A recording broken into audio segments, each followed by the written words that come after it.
everybody, and welcome to another episode of Speaking with Accent, a podcast by Accent Student Media, which is Austin Community College's student-run news source. My name is Nathan Spear, and I am joined by Collin Eason. I'm a fine art photography major and a photojournalist for Accent. Joseph Hurt. I'm an RTF major and the producer for the podcast. I'm Marisela Perez. I'm the promotions director of Accent, and my major is journalism. So we're keeping our topic this week a little more general than we have previously, and we'll be talking about that big old buzzword, technology, especially as it becomes more culturally relevant with AI and how ethical it is in like the art world and what place it has, and with new technologies like the Apple Vision Pro and the Neuralink being more developed and being pushed into the kind of mainstream as our future. So we'll just be giving a little discussion about those, and Collin has brought in some research over this issue on AI and its role in art. So Collin will be starting us off there. Certainly. So the main issues that we're seeing with AI art is kind of the controversy of like the ethics behind it and how the AI machine learning models go about developing these images and, you know, getting the information and inspiration for everything as far as that's concerned. And I just want to make it clear, I am not a computer science expert. My position is coming from a artist myself. Like I said previously, I am a fine art photographer. And so we're going to mainly go about the ethics of this in the art world. The biggest thing with AI art that we're seeing is that they are unethically scraping the internet for billions of images for source material to develop. And there are even cases of people having their specific names put into machine learning generators and then using that to generate a specific art style. And that really poses issues as far as like the future of, you know, careers in art and things like that. I'm not particularly concerned just regarding that because people love having a human touch in art. They love having the interaction with artists. They love producing that as far as that goes. The main thing I see that could be an issue is commercially produced logos and things like that and graphic design and whatnot, or like, you know, more rudimentary. I don't know if rudimentary is, you know, the proper word for it, but more simplistic art styles are a little bit more threatened by this. Yeah, that is interesting, especially you seem comfortable in the idea that people will maintain that reliance on the human element and the human touch in art. But I guess a big concern is also like how far AI can go into making something where you can't even tell if a human had made it or not is a bit of a scary subject, you know, when it's like you don't know what's real or what to consider real in that area. And that's absolutely terrifying. You know, like we've seen issues of that in like in legalities as far as like people using AI generated recordings of people's voices to extort money from relatives of that person. That's an actual issue that you're seeing currently today. While as far as like the art world is concerned, people were saying kind of the same idea with when photography came out in the 1830s. They were saying this is the end of painting as we know it. Okay, that's obviously not true. Okay, we still have murals, we still have, you know, painters, we still have, you know, commercial artists that, you know, paint with acrylics, oils, everything like that. Photography just becomes its own niche and it has its own purpose as far as that's concerned. So you see AI taking like a similar route? I see AI like finding its own kind of specific niche in the world. So like photography, maybe not for art, but photojournalism, it has a more relevant, I guess, usefulness. But where would you see like AI's relevant usefulness being? If I could jump in here, absolutely. I definitely think, like in line with what Colin's talking about, AI is like a tool. It's a new technology that's kind of just going to be like implemented into the way that we work. And as far as like threatening jobs and stuff, as far as graphic design goes, like I know a lot of graphic designers are they're more productive with AI, right? So like similar to the invention of photography and painting, like it's just going to force a lot of people to find new ways to do things. And I think that's a positive. Mm-hmm. Yeah, of course. I think it's interesting how prevalent AI is becoming in the art world. When at first glance and when you're reading like I guess sci-fi stuff about it, it seems kind of, I don't know, out of left field. Like art isn't really, I guess, useful for, you know, the betterment of society. Right. But AI has dipped its hands in it, whereas it could maybe be more useful in actual tool-like services instead of like writing scripts for reboots. You know what I mean? Right. I think I understand what you're saying by that as far as that's concerned. I do think that art plays a very pivotal role in society, in the betterment of society, especially in like communication, things like that, making messages, easier to consume, because visual material is a lot easier to process than, people reading an article, because how many people do go ahead and read articles rather than just, look at the pretty picture and, get an idea from that. And so I think that AI, like, I agree. I feel that AI has a better place in utilitarian aspects as far as that goes. Computational data, maybe accounting, things like that.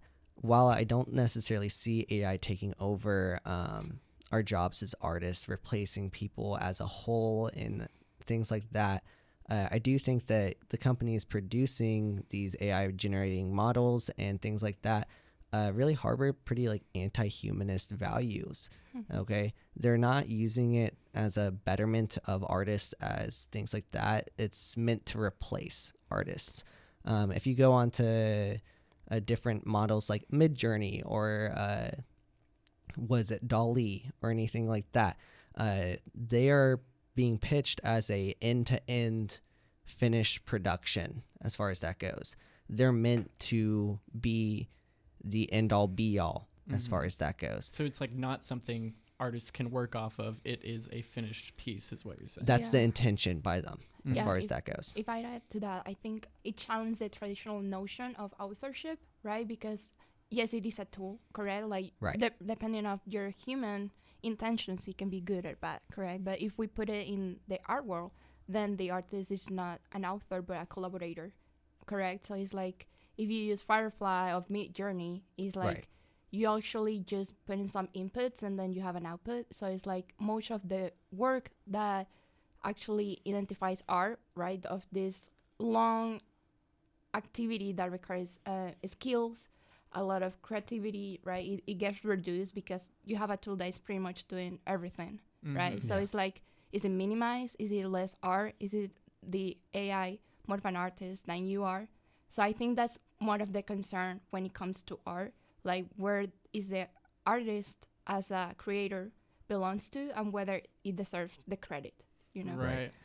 Like as if it's killing the creative process, if that makes sense. Yeah, I think a lot of people are concerned of like, hey, creativity is dying because of AI. I mean, I don't think it's actually gonna die. I think we humans are very creative, and just because there is an AI using or doing things that you would like to do, it doesn't mean you are like reducing the skills or the ideas that you're gonna have. You might feel threatened by it, right? But I don't think we are actually in the in danger of extinctions because our creativity is being challenged. I think our only way to like overcome this fear is to actually just don't think that you're gonna lose your job, but actually just be more creative, keep pushing your art, whether it is out there or not. I mean, I do understand the concern of that this AI is, stealing to make another art. That's another conversation. Absolutely. And when companies like, or corporations see the ease of access they can have with AI in like making logos or writing scripts and stuff, it becomes like the individual can be better than the AI all they want or whatever, but if it's up to the corporations to see that betterment and like that more legitimacy in the individual rather than the AI, I guess. And because it's currently so like convenient in these creative aspects, it seems that it's become stuck in that sort of area as well. So the goal of OpenAI and a lot of these corporations that are trying to develop AI systems is to develop an artificial general intelligence, right? So like they want to make something that can kind of do everything. The goal is to make something that's more intelligent than a human being and like is superior to human being, which is kind of... To what end is my question? Like what... I'm not entirely sure. Like maybe they're, profit. That's what they're most concerned about. But like OpenAI, they're more of a research facility. I don't know. It's interesting. Yeah. I just want to know, like AI would be obviously has a lot of value in stuff like space travel, where it's like if they have no need for biological needs like water, shelter, food, then we can make discoveries there. But also it would be scary if they're better than humans at things. I don't know. Are we seeing cyborgs come into play? Is that what we're expecting here? Yeah, well... not to be pedantic, but cyborgs are half human, half robots. That is true. I have a question for y'all. So obviously as far as AI goes, there's like a lot of talk about the existential threat that it poses to humanity. Oh yeah. So I'm curious, do you guys think that like AI is going to take over? Is that I have a friend who's convinced it's AI's destiny to take over. Like it's kind of what humans have created as the next step in our evolution, in that it is better than us and somehow still us, and therefore the next step. And I think that's interesting, and it'll be more interesting when I'm like past and I don't really care. You know what I mean? It's like if I have like a robot body or something in the future, like I guess I could see that being cool, but I just don't want that to be a threat to me now. I don't want to have to suffer for the next step in evolution, and I don't think we should be creating the next step in evolution if it causes people to suffer and we have a choice in it. You know what I mean? Right. It's not like the Neanderthals created the Homo sapiens. Yeah. Well, I guess maybe in a way. I don't know how this They all played No. a role, but not like- necessarily in manufacturing. I mean, evolution is random, right? Like this way of that we evolve takes millions of years because it depends on the environment of like how we adapt, and then it happens, and whoever is best in the environment prevails. But correct? there is an argument that the way AI works is kind of mimicking evolution, that it's just taking in all these things, trying them out, seeing what works. But and then, you know, yeah, if but that makes this sense? is artificial selection. Like it is not natural selection. Yeah, right. by definition. Exactly. So it would be an evolution that we are controlling. And creating. Yeah. And that seems very human to do, I guess. You know what I mean? And what's kind of interesting is with AI models, the way that machine learning works is that, and like I said, I'm not a computer science major. Okay, this is just my general understanding from what I've read, is that AI models are constantly learning, scraping data, and putting things together. The only way to truly remove certain data sets from AI is to completely restart. And it's not like it'll just, in evolutionary aspects, like, oh, one thing just dies off, okay, and then that doesn't go forward. That portion of the AI is always there. It's still there. Whether or not it's being fully utilized is a completely different manner. Back to what Josie was saying, I think humans are a bit too egotistical to allow AI to necessarily, take over, if that makes sense. Like we have too much pride in being humans to allow a robot take our place. Like you see that with like factories where it's like mass production. People still get mad the machine took that role from a person as a job when, it's not necessarily the most fulfilling job. I will say, though, human beings are also often sometimes kind of selfish and blinded by selfishness. And so when you have a choice of worker or thinker that is much cheaper than a human and much better at this job, and also has generated a world of competition for it. Like there's now that AI has become more developed, it has created a direction for AI that is seen by other people or programmers who are making their own versions of AI. And as that competition continues and that innovation continues, I could see things getting out of hand, perhaps more so than they already have, with like AI's presence in the sort of the wrong fields, like we're talking about with it being threatening like an artist's world. Yeah, absolutely. Yeah, I think more because there is actually no, like, the policy conversation is not actually happening as it should, Yes. or even the ethical, right? I think they go by hand. So we see this technology advancement, but at the same time, like, okay, but what are the limitations? Where are the areas that we want to control and to protect? And even, I mean, you can talk a bit about it since you read more than me, but like, the whole situation of the Microsoft thing, and I also read that they wanted to, when AI creates content and they're like, okay, how are we going to manage because of the upcoming elections, right? So how are we going to manage that there is fake content around? Yeah. And the solution was literally just putting a label, there's AI content, don't believe in it. So as far as regulation goes, there's been very minimal government regulation. And this has been going on for a long time with all technology. Like with the internet, the government was super slow to enact People any call it regulation. the wild west of technology, just simply because our government hasn't really stepped a hand into solving these issues because they don't understand it either. Right. It seems like we need like technology experts in the government creating the policies. Yeah, you know what I mean? that. Because we don't know what they're talking about. And I mean, like we hear the testimony where TikTok CEO is going on, and it's just it's almost embarrassing to watch them fumble around. But there has been movements within the corporate area for those companies. They came together and they came up with like an agreement to sort of combat misinformation that's generated by AI, like related to the election. Yeah, because that's a big thing is misinformation, purposeful and unpurposeful with AI. There was a AI voice bot that was calling people using the voice of Joe Biden, telling them not to vote, like in the primary election. Oh my That's gosh. insane. Yeah. That's So- really interesting. And going back to like AI takeover, I think, yeah, I'm of the opinion that like I don't think AI kind of is going to take over itself, but like bad actors, like people using AI, is more the issue that I see kind of coming I up. agree. Yeah. It was like you saw there's a whole scandal as far as like explicit images being produced using AI on Twitter with like Taylor Swift, and that was a whole thing. A lot of content creators, like from TikTok, Instagram, have been like, you know, seeing their own pictures, which are fake, like created by AI. And by just- other it's people. creating this like, kind of, I guess, especially as it continues and gets more and more like real and convincing, it creates this lack of trust in like what we're seeing. Like I'll be seeing like videos like or like advertisements, and I'll just be like, I feel like this was made by an AI. Like there's this like political advertisement with like Joe Biden and like Obama speaking for, and I'm like, this kind of gives off AI written energy. Like I just don't trust the things I'm seeing anymore, simply because like I'm very aware of how easily it is to be made by some sort of artificial intelligence made to sort of mess with my perception. And the media is already, you know, a minefield to navigate and find, you know, good information. Like, I mean, I don't really have a single news outlet that I could say that isn't biased in some manner. Accent student Right. media. We're, you know, completely neutral. Absolutely no bias here. But like being realistic, like, that's just going to make it murkier, and it's going to make it harder to navigate and become like be knowledgeable and informed, especially when it comes to like politics and things like that.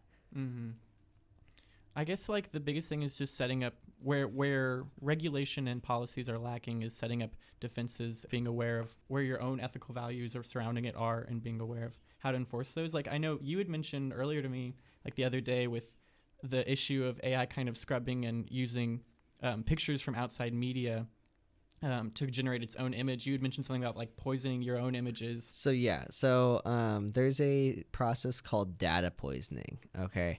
And I don't want to go too much into it, but essentially it's you can use different softwares to, I guess, lace your data within a file or an image, and whenever an AI takes that image, okay, it misinterprets it. So I could take a picture of, you know, an elephant, okay, and then I data poison it, and then the AI is going to interpret it as a dog, okay, and when it produces this new image, it's going to be all kinds of jacked up, okay, because it's misunderstanding the data, it's being confused intentionally. So why do people do this? Is this like by accident or? No, this is intentional, okay? This is intentional because there is zero regulation as far as like OpenAI scrubbing the internet, and there's no opt-in, opt-out system, okay? They're illegally taking a lot of copyrighted images and then using them for commercial purposes, okay, without licensing, without permissions or anything like that from artists,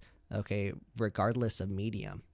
But it's not illegal. It's data like poisoning. No, okay. It's just a defense. I mean, if that's yeah, it's illegal, a defensive it's a defensive measure.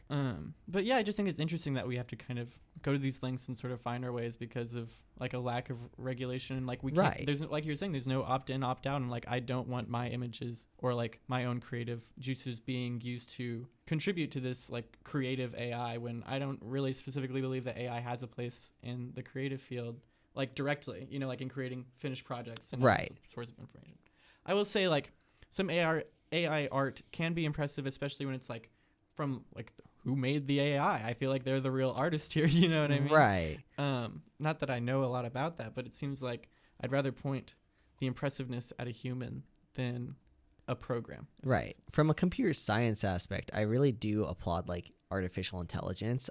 It's fascinating. Okay, it's very impressive what they're able to do with machine learning and how they're able to produce these products. My main issue is the data set that they're using. So there's a company with DALL-E, and then there's Lion. Corp. So they're using billions of images from the internet. And it's usually a misunderstanding that if it's on the internet, you can just use it. Copyright laws still pertain to internet images. I can't necessarily take someone's image and, pass it off as my own or use it, in a collage without changing it sufficiently as far as that's concerned. And there's a whole gray area in terms of like, there's a section of art called appropriation art. Okay, there's a big case involving Richard Prince currently. He commented under Instagram posts and then took screenshots of those and then sold the screenshots in a gallery for millions of dollars. He's being prosecuted by the artists who posted on Instagram, and he's arguing that you put it on the internet, he commented, he changed it sufficiently as far as that goes. Transformation, that's right. the legal term. Correct. And so you're seeing that there is a lack of protection for artists on the internet and things like that.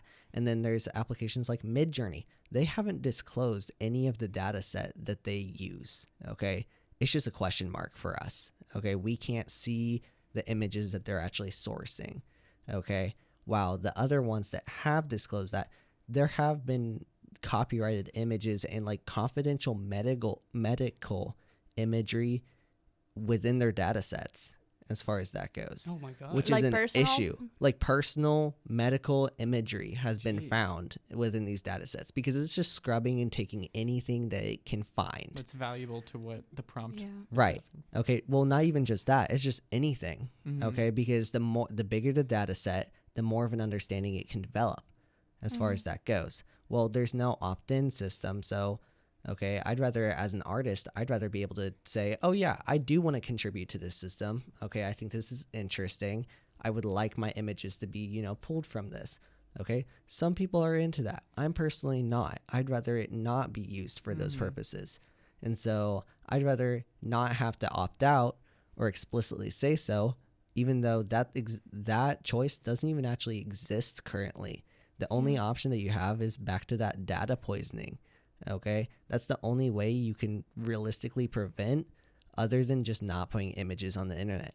I think that brings up kind of an interesting point about like how this could even be slightly made to be more of an ethical process, is like a transparency of where these AIs are getting their data sets. Like it seems kind of obvious to like not only solve the ethical issues of my art's being used for art I don't consent to, but also with it seems like that could possibly be an aid when it comes to AI generating misinformation or wrong information, because of the stuff it's pulling off the internet is stuff that's incorrect or like misconstrued, or like there's those stories of AI kind of picking up sort of negative worldviews and stuff like that simply because it's data sets that it's not really regulating or being verified for valuable information that aren't ethical. So I think it's unmanaged. Yeah, it's unmanaged. So I think regulating these data sets, being able to being able to have knowledge of and have more an understanding of what's being used for the information that this AI is learning from,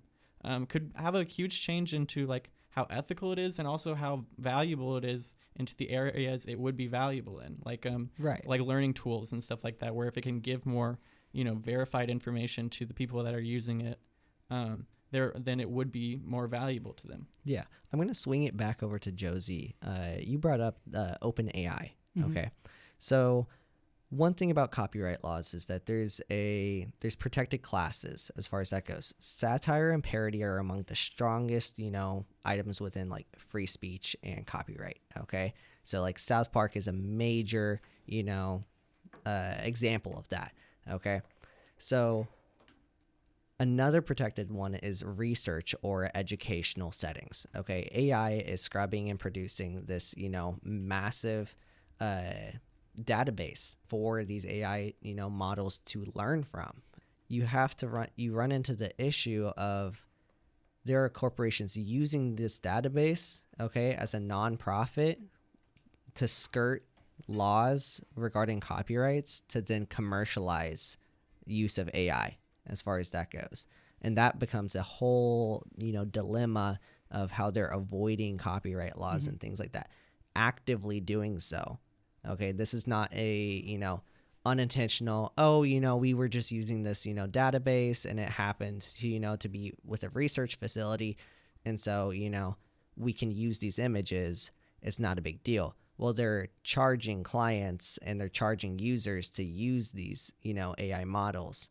And so they're commercializing stolen artwork. Yeah, now it becomes for a profit instead of just like a tool, like a public tool or like a research kind of thing. It's like, hey, we're trying to sell you a convenience. I was wondering how they skirted around that. Yeah.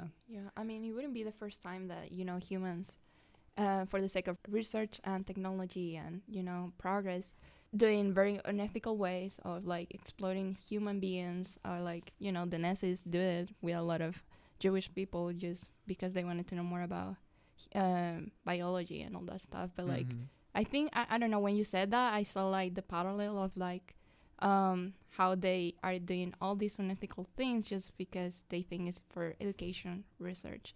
But again, it's because we're not having the conversation of how this data is harming us, of like how this shouldn't happen, and like the policies that will protect us from that. Because a lot of the conversations that I've read is like privacy should be a right, correct? Like data privacy. Right. But it's not, right? We actually don't have a choice when we download an app to say, actually, I don't want this data to be collected. Yeah. Like if you want to say no, then just don't download the app, and then you miss out of whatever you wanted to do. Everyone's internet provider knows their search history if they try hard enough. You know what I mean? It's exactly. Yeah. So I think it's more about being individually of like aware of this and actually taking action of these kind of conversations of like, okay, if you're using my data, how are you using it?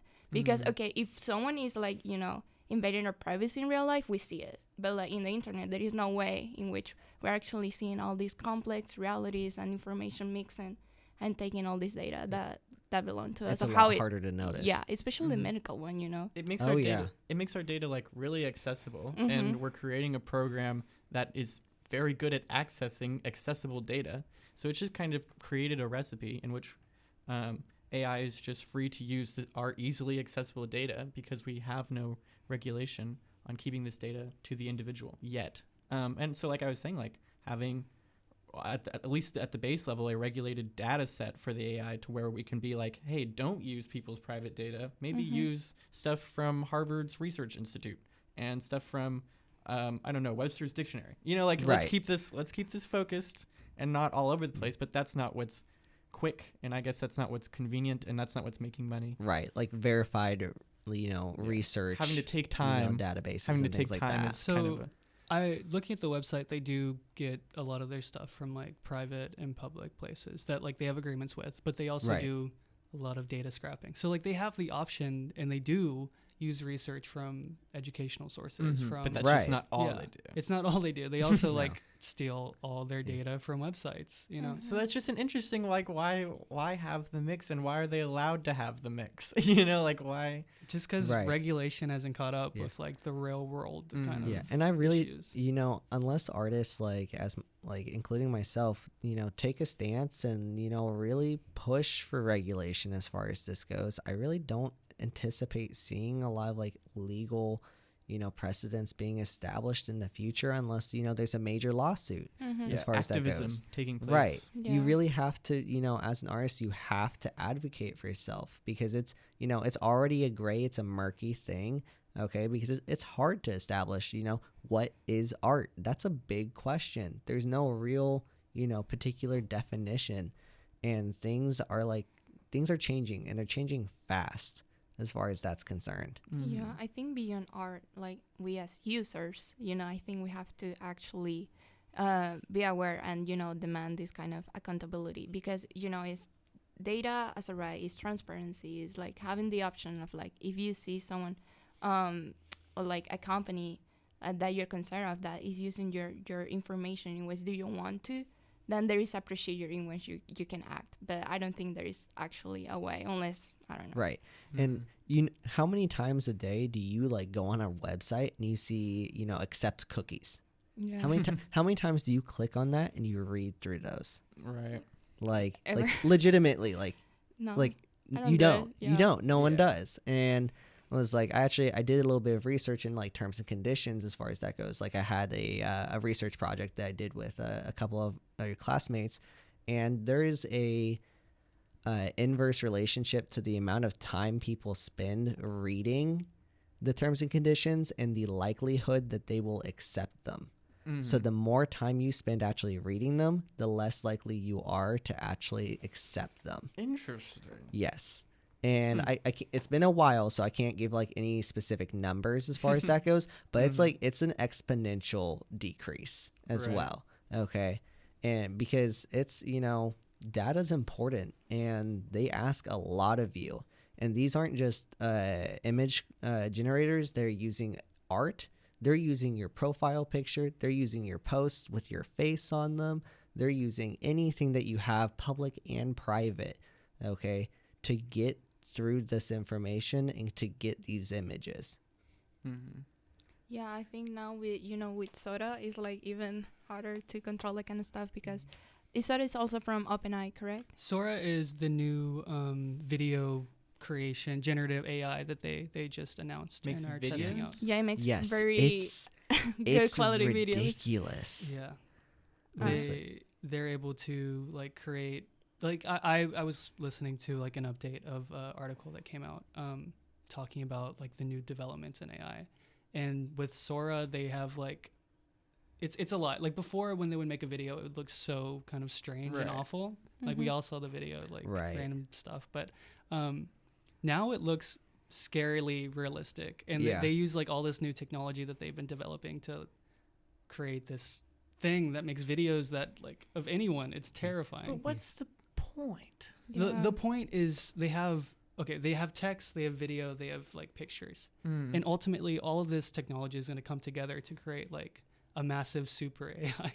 That's their goal. A massive super AI that makes text, videos, and pictures? No, it's artificial general intelligence. So like it's this super ambitious, Elon Musk style. Yeah, but I don't see how making videos will help it get better at like math or studying medicine. You know what I mean? If I may interject. So as far as it's concerned, it's as a person, okay, you take in so much information every single day, regardless if you're like actively doing so or just passively, okay? What they're doing is they're taking video, imagery, data, mathematics, science, everything like that. Because and correct me if I'm wrong, because they want to produce an artificial intelligence that's similar to like a person's brain, right? As far as that goes, being able to be capable of, thought and production and things like that. So, and we pull from so much, life experience that we don't even necessarily think about, okay, to produce, thoughts, creative, stuff like that, to do that. So artificial general intelligence is a hypothetical type of intelligent agent, which, if realized, could learn to accomplish any intellectual task that human beings or animals can perform. So it's like trying to meet the level of human intelligence that our AI has yet to, kind of meet. But still having the opportunity to control it, that's what they want, or like they want it to be independent. Function? Like it's beyond tool, it's just research at this point. I think it's that, and also finding a tool that can sell like the best service, and like for Google, like they can make a profit off of it. I think that's ultimately what is the it goal. Like Google Bard as well? Yeah. It's like a helping hand, I guess. Anyone's got that Spotify DJ? Oh yeah. It never gets my mood right.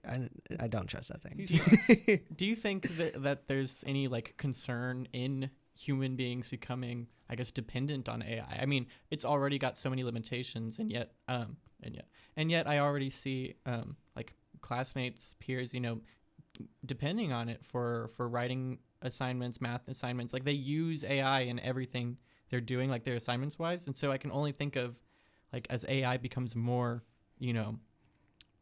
sufficient, like more valuable and I guess effective is the word I'm looking for.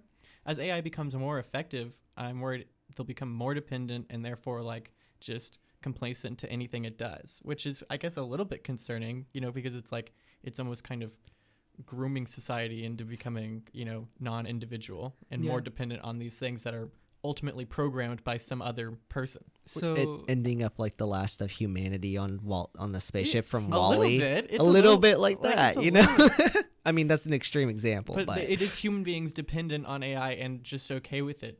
And yeah. it is- I think Yeah. if we look at like technology in the past 30 years, right? With the internet, like, would you say we're dependent on the internet today? Oh, Exactly. absolutely. So, like, absolutely. Think of like the rate of technology and like the way that it's moving. It's so unconceivably exponential. Does that create anxiety for y'all, like, at all? Is like this dependency? Do you think that's a bad thing for society? I think so, because at the same time, like, you can consider that this dependency will affect our skills, or critical thinking skills, or like our way to problem solving, of Mhm. Right. being, you know, independent, or like as thinkers. Because if you keep using a machine that do all the thinking for you, you're gonna stop actively doing all that stuff. Mhm. Yeah. I understand that concern, but I also think like the potential for productivity to increase is also there. Like the way that we can also But use how this as much a tool. productivity is good? I don't think that's actually like That is true. See, like but how much is no- too much? the brain is not made for multitasking, Right. even though we do it. No, but, no yeah. one can ever be 100% productive all of the time, Unless you're in an AI, right? unless So- you're an Yeah. AI. But the thing is, as people, we strive for that 100%, productivity. Okay, that's that's not necessarily the healthiest thing. Have you ever you've had the desire to just I want to just throw my phone away, okay, Mhm. but then you're like, oh, I don't know if I can do it. Okay, have any of y'all experienced that before? Yeah, where it's just like, man, I really hate this thing. Let me be on it for the next 3 hours. Right. Absolutely. And yeah, I could just, like, we're already so complacent to like this technology that has just suddenly taken society by storm. Not only so, but is kind of got us wrapped around its finger. And so I just see AI already becoming a similar sort of ordeal. Did you touch on your research that you had brought in, or? I mean, the research that I found was, this Japanese writer that she won a Akutawa Prize for her novel, The Tokyo Tower of Sympathy. And then later in a conference, she said that 5% of the novel was written by AI, right? But I mean, there was a lot of journalism in that new, but like apparently she used it for a part in the book where there is a dialogue between a character and AI, and she just simply used ChatGPT to create that dialogue. But like, of course, people were surprised, like, okay, so you didn't do it, right? You created a conversation of like, is it okay to give the prize of someone that used AI, how much of it was used in the novel? But I think I think it was just a little bit. You I said don't 5%? Yeah, 5%. I mean, it was part of that dialogue, so I think it wasn't like a big deal. But the creators of that award are like thinking of asking for more transparency from the writers, like, because they never thought about that before, right? Yeah. Of like Yeah. how using AI in your art now affects whether you deserve it or not. Yeah, well, like, Yeah. Right. like, are you now the artist, or is the programmer of the Yeah. AI the And- artist, and or there is the are- AI itself an Yeah. artist? And there are major like photography competitions. At least I'm more versed in as far as that's concerned, because I'm a photographer. Well, there are the introduction of rules explicitly marking out any AI produced images. As far as that goes, they're not allowed What about to enter. AI enhanced? Because I know that's like a thing. Right. AI enhanced, I don't know about the specifics as far as that goes, okay? But generally speaking, in photography, okay, AI is used, okay, as far as that goes. Like most people use it, oh, you have a stop sign in the background of an image that you don't want there, you feel like it's taking away. Well, let me just, circle it, put in like, oh, I want bushes here, okay? And boom, it's gone, okay? I don't personally use that as far as that goes, but I don't really look down on people who do use it. Okay, I think the main issue is if you use an image that's completely generated from AI, rather than having your own base image that you took, using the bones and the structure of that, and then enhancing it as far as that goes. Or vice versa, where you use. I see this a lot, like I was talking about with like peers and like classmates, where they'll use an AI generated like script or like essay, and they'll use that as an outline. And I imagine this could have been what the author the Japanese author you're talking about did. Or was they use the prompt written AI like script that was made, and then they use that to expand upon their own work as a kind of an outline.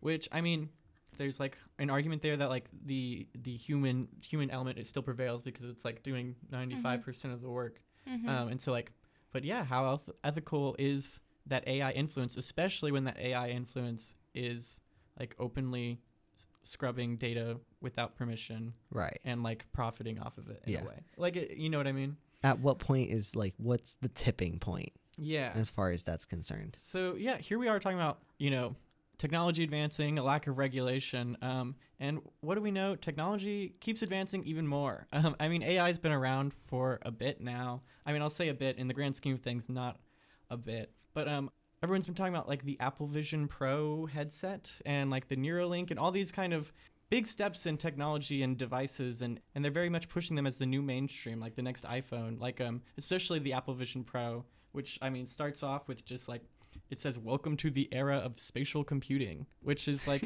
so crazy. It dropped in February. It was Apple's like last big project since like, I think they said the Apple Watch, or maybe I guess they're not counting the AirPods or something like that.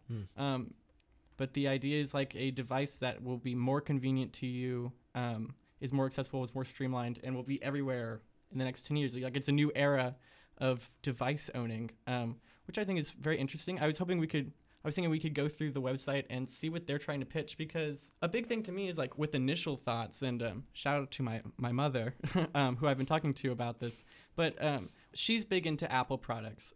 She will jump on any bandwagon. She loves technology and stuff like that. She's not jumped on the Apple Vision Pro. I specifically asked her because I knew we were doing this episode.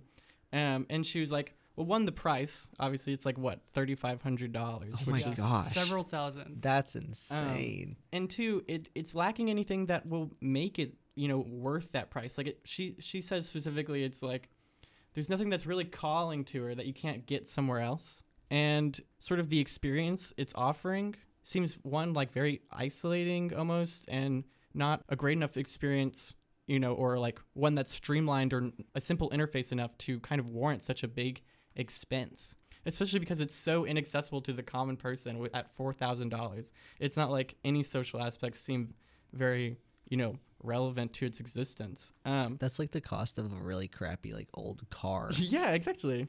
So I guess to start off, I was just wondering what everyone's initial thoughts were when they heard about it coming out.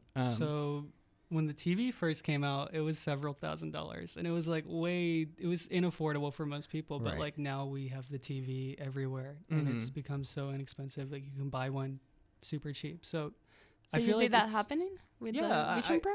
I've heard quite the opposite, like from what you were saying, like about it not offering enough to justify the price. I've heard a lot of people like think it might be the next big thing. Like as far as iPhones go, like, you know, everyone's staring at a phone. Like people are just going to walk around with their headsets I all the would time. hate to see that. I would despise that. You know, I've been making jokes with friends. Like, I'm just gonna walk into a cafe and see everyone, you know, working on their, you know, Google Vision, Apple Vision Pros, and they got their hands up, you know, doing everything in the system, and it's just gonna look really weird, but it's also gonna be like almost a dystopian, you know, situation. The difference with the TV is the TV was unavailable anywhere else. You can do everything on the Apple Vision Pro on your laptop or on your phone right now. It may not look the same, it may not be the same experience, but you can do it. The TV kind of brought things internationally to someone's household. This is bringing nothing new to me. It's just bringing it in a different format, and That's fair. and not in an easier format. It's much more complicated. It's heavy. It has an external battery pack. Most people don't even know how it works, and it's $4,000. Like, it's just not something that's like practical as of now. How many people do you know that have like a lot of experience working in like a VR setting? Okay, I know I personally don't. Okay, and I mean VR is cool. Okay, you can do fun things. Like I've played games in VR as far as that goes, but people were saying kind of the similar thing when it came to like, you know, Oculus and their VR headsets, being like, this is gonna, you know, revolutionize everything as far as that goes. I will say I think it is cool. You know, I love sci-fi. I think it's interesting. You know, I'd love to feel like Jarvis. And I do. And Absolutely. I do see it catching on. Like you're saying, it'll get cheaper. It'll come down. I feel like it's impossible to know how this technology is going to change our lives. Yeah. Like, Yeah. It's just like with the way that things are changing so much, it feels like impossible to know like what the next 10 years look like with our relationship to technology. Right. So I feel like it can kind of go either way. I mean, like that's the same situation with like people who are saying, oh no, the internet's not going to catch on, or being like, oh, you know, Bitcoin won't do anything as far as that goes. And I'm not endorsing Bitcoin. I just want to make that clear. But that's just one of those, you know, cases of like, some things just explode and you don't expect it to, and you know, it can be, you know, this kind of weird thing that just takes off. And you know, so like I was wanting to look at the website because I want to see like what is it pitching to me, what is it bringing that the iPhone didn't, like what is making it worth this. And so like looking through, it's kind of, the big thing is the personalized workspace. You know, like your workspace in the Apple Vision Pro is your normal space. You know, it's kind of like a streamlined sort of interface around you, which is interesting, and I think is a big draw to it. And I think has created sort of a direction for other devices in the future of like using AR, like augmented reality instead of a VR sort of technology, because it kind of creates, you know, like you're still in reality, I guess. So I do think that is an interesting element, but I also think like $4,000 can get you several monitors set up in your home. And then you have the next thing with the 4K TV experience. But like I was talking about, it's like I get a 4K TV experience all to myself. You know, like like I'll have people sitting next to me and they're just watching nothing. Like it just, I guess I'm a pretty social person, especially when it comes to watching movies. And this is just like, it is cool. You know, you get your own 4K movie theater. And I guess if I was more introverted, it would seem more attractive to me. But it's just like a big TV I can't share with anyone. You know what I mean? Yeah, I think another perspective we should consider is, like, you know, people that have like sensory issues or disabilities, okay? This may open up some doors for them as far as that's, you know, concerned, okay? It could also close doors for them. This is, if it's a technology that's excluding them because they lack sort of. Speaking of technology that's might help disabled people with things, Neuralink. Yeah, Neuralink. There was perfect segue. The first patient had the procedure and is apparently doing fine, recovering well. That's how it got onto my radar, was seeing like, and someone was tweeting and they were like, why does this read like the first found footage in an apocalypse movie or something? It's like patient is recovering normally, and then like 2 weeks later, patient is experiencing strange hallucinations. Oh no. It's like but no, it was interesting, and I like the idea with the Neuralink is that let me cool it there. I like the idea with the Neuralink. I don't know how much I like the idea of implanted devices. I'm, you know, largely kind of adverse to technology. All I can think of is the memes of people saying that they didn't have like Neuralink Premium, and so they get ads inside their brain. Whenever they go to sleep, it's just like a 6-hour ad stream. That's funny.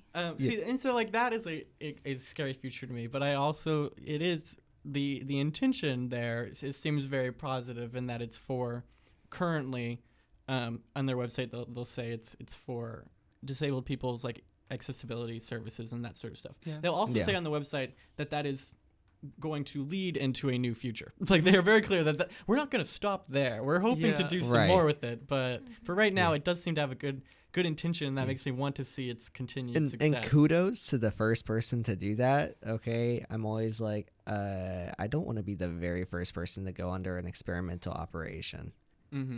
But yeah, I just think we're seeing a lot of just really, I don't know if we should say sudden or just even unexpected, but we are seeing a lot of change happening really quickly in the technological world. A lot of sci-fi stuff is coming real, and it's a little overwhelming, and I think it just needs more regulation is kind of the big takeaway. It needs more eyes on it. It needs more understanding of the situation, and it needs more action being taken to make sure it's a positive change, one that is for the development, like the betterment of society and not the betterment of corporations' bank accounts. You know what I mean?